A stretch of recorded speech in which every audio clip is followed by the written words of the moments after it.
In this video, I want to share my take on the first Stretch Your Stamps challenge of using solid stamps. And I want to thank Shu-Wen for inviting me to join in.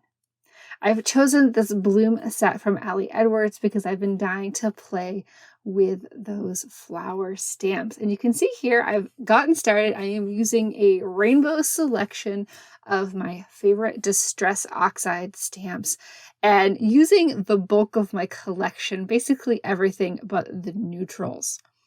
And I'm using a stamp press here because that is my number one tip far and away for getting really clean, crisp impressions for your solid stamps.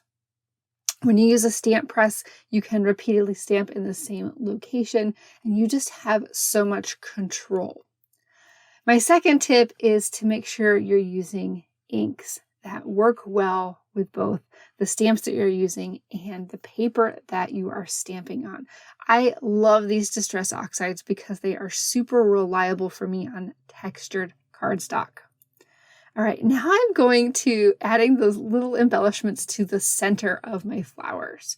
Though I have this rainbow array of stamped items here, the black centers is a way of bringing it all together. It adds a little bit of a modern, fresh twist to it, and I love how this came out. I am using my stamp block here, and that is mostly for speed. And at this point, I'm not caring as much about perfection because the little dots in the center don't need to be perfect. And with these smaller stamps, they tend to come out easier. But the larger the stamp that I use and the more it's a solid stamp, the more likely it is I'm going to turn to that stamp press. So I'm just finishing through here. I love this beautiful range of colors and I can't wait to show you what I am going to do with all of these solid little flowers. I'm so excited for this project and let's get into it. So the first thing here is we're going to show my photo selection. I have these 4 different photos of my daughter from the end of 1st, 2nd, 3rd, and 4th grade. And so we're using this bloom stamp to show the progression of her over time. She's grown up so much in the past few years, and I knew I wanted to document this story. So I'm starting with a hybrid canvas, and I have a block of journaling here, all typed out and ready to go and print on my cardstock. And I've roughly laid out my photos here, and all I have to do is turn those layers off to print out the journaling. But I like to include just kind of blocking of my photos when I get started with a hybrid page, so I know that everything's going to fit. All right, here is my journaling all ready to go. When I am working on projects like this, I like to kind of brainstorm and reference the overall design. I knew where my photos were going to go, and now I'm just kind of trying to figure out exactly how I'm going to cluster those flowers.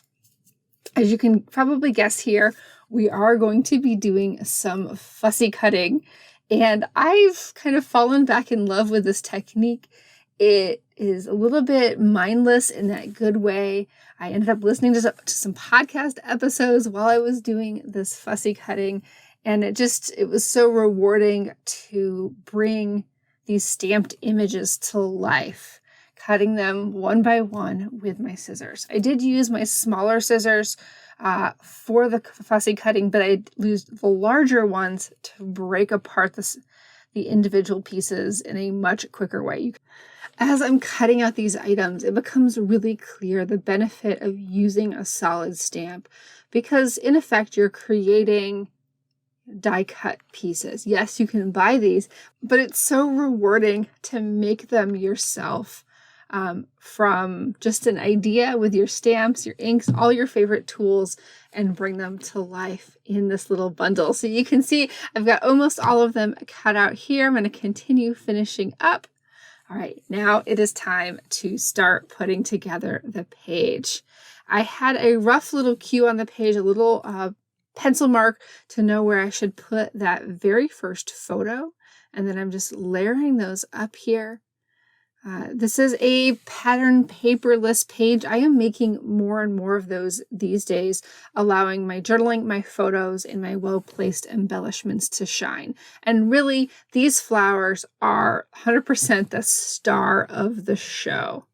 So I'm roughly arranging them by color story. We want to do a rainbow spray of all of these flowers. So I'm kind of just trying to organize them out by color. Due to the number of flowers I have here, it really doesn't make sense to prearrange and then adhere. So I am just starting in the lower half where I see there's a kind of a larger cluster of those kind of greens, teals, and blues, and just starting there, tucking them in one by one, adhering one by one. If I was going to pre-plan it out, the design might have come out a little bit differently, but it seemed a little bit too fussy for me. I wanted to just have that organic experience of tucking things under, making it a little bit more free and loose, and trusting that the overall kind of organic feel of it was going to come together in the end. And I think simply just by having them grouped by color and laid out, I was able to visually see where to begin and how to start arranging them.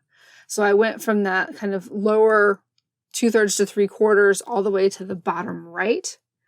And then I'm going to kind of go back up from the middle and start adding in those yellows, greens, yellows, and oranges, tucking under and behind my photos. I ended up not adhering any flowers over my photos here because I really wanted it to feel like the photos were being supported by the flowers. The photos really and the journaling are being kind of on a cloud of flowers, if you will.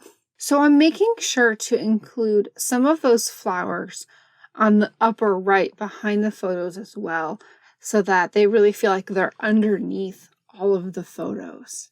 And just continuing to adhere from the oranges to the reds to that final set of pink and purple flowers there, allowing it to just gradually move up the side of the page. This was so fun and such a delight to put together. I want to continue to invest more time, some of the time, not all the time, in making these more complicated pages, really taking one item from my stash, whether it's a stamp in this case, or a grouping of embellishments, and going ham, really diving in and seeing how I can use that as the star of the show. I love my photos and I love my journaling, and I'm so passionate about telling stories, but I think we're all scrapbookers because we love just playing a little bit, and this was a fun opportunity to do so. So as is the case for most of my pages, the overall design concept comes together with relative ease. I know where I'm going, and then it's those final few embellishments that really trip me up, and I spend probably 40% of my time on a page on this to get things to come together.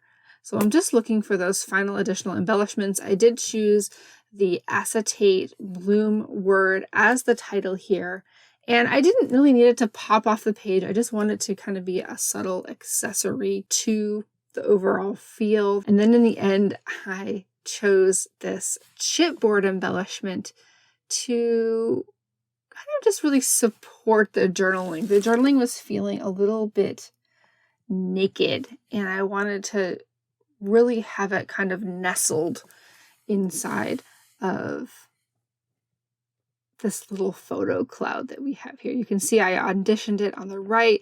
It didn't seem to make sense. It felt a little heavy over there. I hope this inspired you to dig into some of your stamps and maybe choose that one solid stamp to inspire a major design element across your entire page. Make sure you follow the links in the description box to check out Shu-Wen and Crystal's videos featuring this same challenge. Thanks for watching, and I'll see you in my next video.